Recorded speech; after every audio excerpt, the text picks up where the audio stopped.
Cette ville est passée du désert à la capitale mondiale de l'immobilier en une seule génération. En 1990, elle ne comptait que 500 000 habitants, perdus au milieu du désert.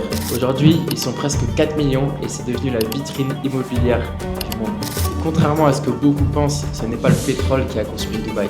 À l'inverse de Abu Dhabi, son voisin, elle n'a presque pas de réserve. Alors ces dirigeants, ils font un pari fou, attirer le monde entier. Mais leur premier réflexe, c'est pas de construire des gratte-ciels, c'est de construire un immense port, Jebel Ali, l'un des plus grands ports artificiels du monde. Et ensuite, un aéroport, qui deviendra un des hubs les plus fréquentés de la planète. Et ensuite, des zones franches pour les entreprises étrangères. Et les tours, elles viendront bien plus tard. En 2001, ils annoncent une île artificielle en forme de palmier, visible depuis l'espace. Beaucoup pensent que le projet est complètement fou. Et aujourd'hui, Palm Jumeirah, c'est l'une des adresses les plus prestigieuses de la planète. Et évidemment, il y a le Burj Khalifa, qui culmine à 1828 mètres. En 2008, comme partout, c'est la crise. Les prix chutent de plus de 50%. Des centaines de projets sont abandonnés. On annonce la fin du modèle. Mais la ville continue d'investir. Quelques années plus tard, le marché repart de plus belle. Et le pétrole ne pèse presque plus rien dans l'économie. Alors je pense qu'il faut retenir cette phrase. Les gratte-ciels ne sont pas la stratégie de Dubaï,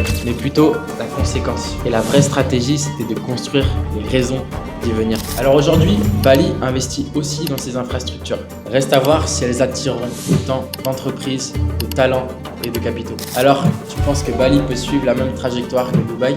Dis-le moi en commentaire. Moi c'est Maxime et chaque semaine, je te raconte une histoire sur l'immobilier. Abonne-toi et à la semaine prochaine pour une nouvelle histoire d'IMO.